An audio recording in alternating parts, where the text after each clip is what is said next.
இந்த ஒரு வார்த்தைக்குள்ள இந்த ஒரு வசனத்துக்குள்ள எத்தனை காரியங்களை சொல்றாருன்னு பாருங்க. இன்னைக்கு ஆண்டவருக்கு பரிசுத்தமான நாள், ஒளிமையானதை சாப்பிடு, நல்ல மதுரமானதை குடி. இன்னும் என்ன சொல்றாங்க?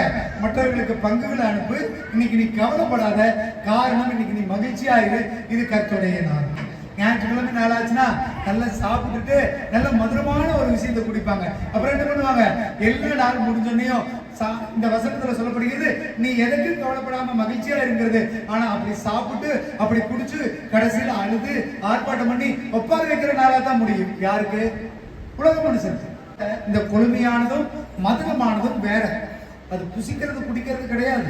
ஆண்டவருடைய சமூகத்துக்கு வருகிற பரிசுத்தமான நாள்ல நீங்க எதை உணவா எடுத்துக்கிறீங்க, எதை மதுரமா குடிக்கிறீங்க, இதை நீங்க சரியா செஞ்சாதான் அந்த நாள் உங்களுக்கு மகிழ்ச்சியான நாளா இருக்கும்.